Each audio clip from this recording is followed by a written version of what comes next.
श्री शक्ति नमः। ओम श्री शक्ति नमः। ओम श्री शक्ति नमः। ओम श्री शक्ति नमः। मरुड़ गणों की उत्पत्ति, भिन्न भिन्न समुदाय के राजाओं तथा 16 मनवंतरों का वर्णन।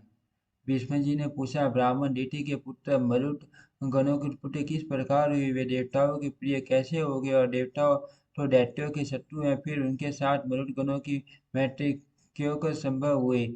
पुलस्त्य जी ने कहा, भीष्म, पहले देवासुर संग्राम में भगवान श्री विष्णु और देवताओं के द्वारा अपने पुत्र पौत्रों के मारे जाने पर ऋषि को बड़ा शोक हुआ। वे आर्त होकर परम उत्तल भूलोक में आई और सरस्वती के तट पर पुष्कर नाम के शुभ एवं मान तीर्थ में रहकर सूर्यदेव की आराधना करने लगी। उन्होंने बड़ी उग्र तपस्या की। दैत्य माता अदिति ऋषियों के नियमों का पालन करती और फल फल खाकर रहती। वे कुश, चांद्रायन आदि कठोर व्रतों के पालन द्वारा तपस्या करने लगी। जरा और शोक से व्याकुल होकर उन्होंने 100 वर्षों से कुछ अधिक काल तक तप किया। उसके बाद वशिष्ठ आदि महर्षियों से पूछा, मुनिवरों, क्या कोई ऐसा व्रत है जो मेरे पुत्र शोक को नष्ट करने वाला तथा इलोक और परलोक में भी सौभाग्य रूप फल प्रदान करने वाला हो?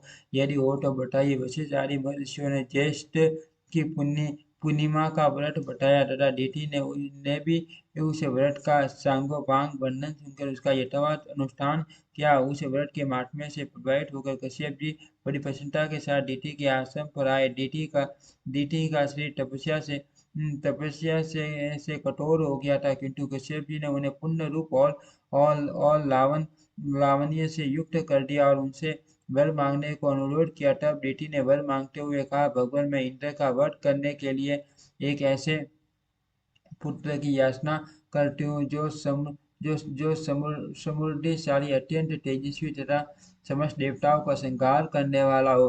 कश्यप ने कहा, सुबह मैं आपको इंद्र का घातक एवं बलिष्ठ पुत्र प्रदान करूंगा। तत्पश्चात कश्यप ने अदिति के उदर में गर्भ स्थापित किया और देवी देवी आपको 100 वर्षों तक इसी तपोवन में रहकर इस गर्भ की रक्षा के लिए यत्न करना चाहिए। गर्भिणी को संध्या के समय भोजन नहीं करना चाहिए तथा वह वृक्ष की छेद के पास न तो कभी जाना चाहिए और न ठहरना ही चाहिए। वह जल के भीतर न घुसे, छूने घर में न प्रवेश करे, बावी पर खड़ी न हो, कभी मन में उद्वेग न लाए, छूने घर में बैठकर नख अथवा राख से भूमि पर रेखा न खींचे, न तो सदा अलसा कर पड़ी रहे और न अधिक परिश्रम ही करे। भूसी, कोयले, राख, हड्डी और खपड़े पर न बैठे, लोगों से कलह करना छोड़ दे, अंगड़ाई न ले, बाल खोलकर खड़ी न हो और कभी भी अपवित्र अपवित्र न रहे। उत्तर की ओर अथवा नीचे नीचे सिर करके कभी न सोए, नंगी होकर उद्वेग में पड़कर और बिना पैर धोए धोए भी सहन करना मना है। अमंगल युक्त वचन मुंह से न निकाले, अधिक हंसी मजाक भी न करे, गुरुजनों के साथ सदा आदर का बर्ताव करे, मांगलिक कार्यों में लगी रहे, स्वौषधियों से युक्त जल के द्वारा स्नान करे, अपनी रक्षा का प्रबंध रखे, गुरुजनों की सेवा करे और वाणी से सबका सत्कार सत्कार करती रहे। स्वामी के प्रिय और हित में तत्पर रहकर सदा प्रसन्न मुखी बनी रहे, किसी भी अवस्था में कभी पति की निंदा न करे। ये कहकर कश्यप जी सब प्राणियों के देखते देखते देखते वहां से अंतर्ध्यान हो गए। तदंतर पति की बातें सुनकर डीटी विधि पूर्वक उनका पालन करने लगी। इससे इंद्र को बड़ा भय हुआ। वे देवलोक छोड़कर डीटी के पास आए और उनकी सेवा सेवा की इच्छा से वहां रहने लगे। इंद्र का भाव विपरीत था। वे डीटी का शीघ्र ढूंढ रहे थे। बाहर से तो उनका मुख प्रसन्न था, किंतु भीतर से वे भय के मारे विकल थे। वे ऊपर से ऐसा भाव जताते थे कि मानो डीटी के कार्य और अभिप्राय को जानते जानते ही न हो, परंतु वास्तव में अपना काम बनाना चाहते थे। तदंतर जब 100 वर्ष की समाप्ति में 3 ही दिन बाकी रह गए, तब डीटी को बड़ी प्रसन्नता हुई। वे अपने को कृतार्थ मानने लगी तथा उनका हृदय विस्मय में विमुग्ध रहने लगा। उस दिन वे पैर धोना भूल गई और बाल खोले हुए ही सो गई। इतना ही नहीं, निद्रा के भार से दबी होने के कारण दिन में उनका सिर कभी नीचे की ओर गया। वह अवसर पाकर शशिपति इंद्र डीटी के गर्भ में प्रवेश कर कर गए और अपने वज्र के द्वारा उन्होंने उस गर्भस्थ बालक के 60 टुकड़े कर डाले। तब वे 60 टुकड़े सूर्य के समान तेजस्वी 60 कुमारों के रूप में परिणत हो गए और रोने लगे। उस समय दानव शत्रु इंद्र ने उन्हें रोने से मना किया तथा पुनः उनसे एक एक के 60 टुकड़े टुकड़े कर दिए। इस प्रकार 49 कुमारों के रूप में होकर वे जोर जोर से रोने लगे। तब इंद्र ने माँ माँ रुद्रध्वम मत रो ऐसा कहकर उन्हें बारंबार रोने से रोका और मन ही मन सोचा कि ये बालक धर्म और ब्रह्मा जी के प्रभाव से पुनः जीवित हो गए हैं। इस पुण्य के योग से ही इन्हें जीवन मिला है। ऐसा जान के वे इस निश्चय पर पहुंचे कि यह पौर्णमासी व्रत का फल है। निश्चय ही इस व्रत का अथवा ब्रह्मा जी की पूजा का यह परिणाम है कि वज्र से मारे जाने पर भी इनका विनाश नहीं हुआ। ये एक से अनेक हो गए फिर भी उदर की रक्षा हो रही है। इसमें संदेह नहीं कि ये अवधि है, इसीलिए ये देवता हो जाए। जब ये रो रहे थे उस समय मैंने एक गर्भ के बालक को माँ रुद्र कहकर शुभ कराया। इसीलिए ये मरुत नाम से प्रसिद्ध होकर कल्याण के भागी बने। ऐसा विचार कर इंद्र ने अदिति से कहा, माँ मेरा अपराध क्षमा करो। मैंने अर्थशास्त्र का सहारा लेकर ये दुष्कर्म किया। इस प्रकार बारंबार कहकर उन्होंने अदिति को प्रसन्न किया और मरुत गणों को देवताओं के समान बना दिया। तत्पश्चात देवराज ने पुत्रों से अदिति को विमान पर बिठाया और उनको साथ लेकर वे स्वर्गलोक को चले गए। मरुदगण यज्ञ भाग के अधिकारी हुए। उन्होंने असुरों से मेल नहीं किया, इसीलिए वे देवताओं के प्रिय हुए। भीष्म जी ने कहा, ब्राह्मण आपने आदि सर्ग और प्रति चरक का विस्तार के साथ वर्णन किया। अब जिनके जो स्वामी हो उनका वर्णन कीजिए। पुलस्त्य जी बोले, राजन जब पुरु इस पृथ्वी के संपूर्ण राज्य पर अभिषेक होकर सबके राजा हुए, उस समय ब्रह्मा जी ने चंद्रमा को अन्न ब्राह्मण व्रत और तपस्या का अधिपति बनाया। हिरण्यगर्भ को नक्षत्र तारे पक्षी वृक्ष झाड़ी और लता आदि का स्वामी बनाया। वरुण को जल का, कुबेर को ढंग का, विष्णु को आदित्यों का और अग्नि को वसुओं का अधिपति बनाया। दक्ष को प्रजापतियों का, इंद्र को देवताओं को, प्रहलाद को दैत्यों और दानवों का, यमराज को पितरों का, शूल पानी भगवान शंकर को पिशाच तथा राक्षस पशु भूत यक्ष और बेताल राजाओं का, हिमालय को पर्वतों का, समुद्रों को, नदियों का, चित्ररथों को, गंधर्व विद्याधर और किन्नरों का भयंकर पराक्रमी वासुकी को, नागों का, तक्षकों को, सर्पों का, गजराज ऐरावत को, दिग्गजों का, गरुड़ को, पक्षियों का, उस सर्वा घोड़ों का, सिंह को, मृगों का, सांडों को, गौओं का तथा पलक्ष पाकड़ को, संपूर्ण वनस्पतियों का अधीश्वर बना। इस प्रकार पूर्व काल में ब्रह्मा जी ने इन सभी अधिपतियों को भिन्न भिन्न वर्ग के राजपद पर अभिषेक किया। कौरव नंदन पहले स्वयंभू मनवंतर में याम्य नाम से प्रसिद्ध देवता थे। महर्षि आदि मुनि सप्त ऋषि माने जाते हैं।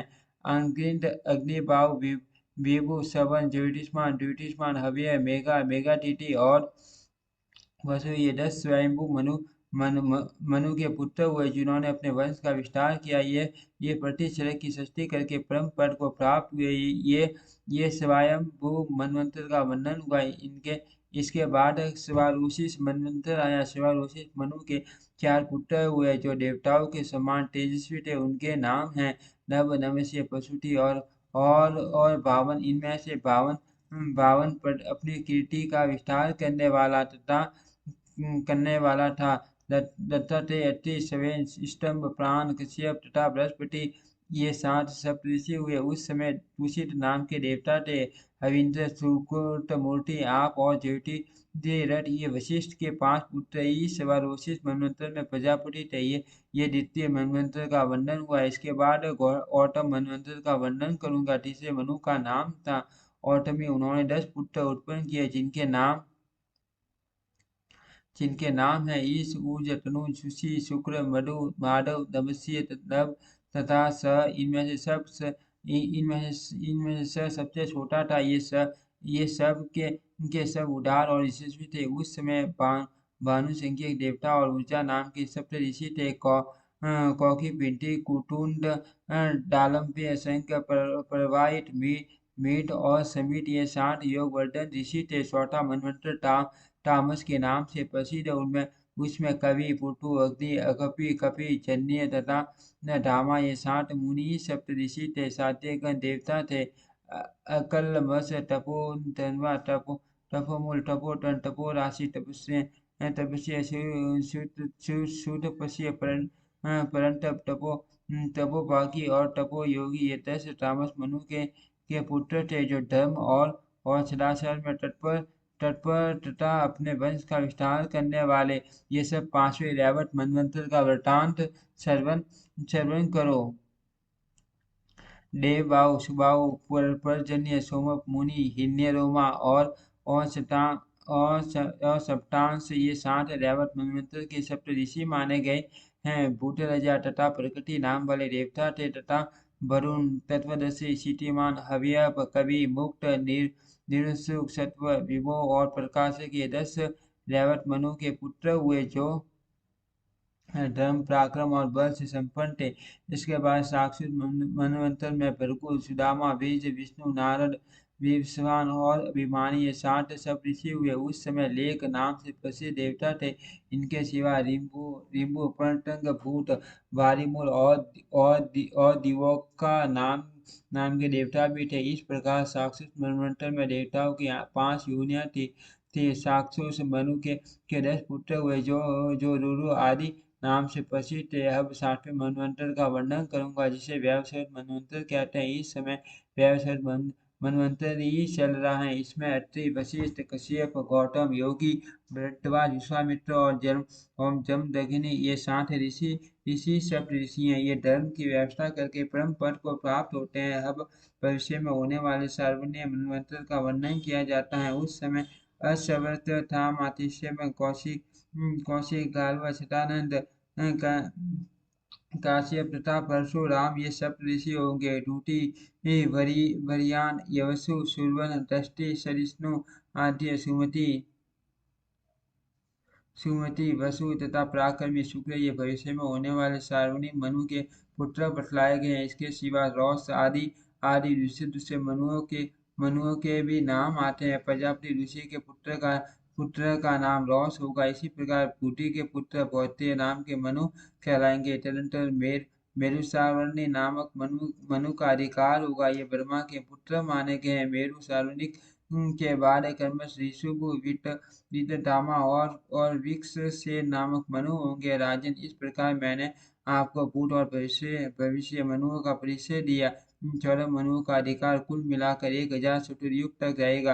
अपने अपने मनवंतर में इस संपूर्ण शासक जगत को उत्पन्न करके कल्प का संहार होने पर ये ब्रह्मा जी के साथ मुक्त हो जाते हैं। ये मनु प्रति 1 सहस्त्र चतुर्युगों के बाद नष्ट होते रहते हैं तथा ब्रह्मा आदि विष्णु का सायुज्य प्राप्त करते हैं। ओम श्री शक्ति नमः। ओम श्री शक्ति नमः। ओम श्री शक्ति नमः।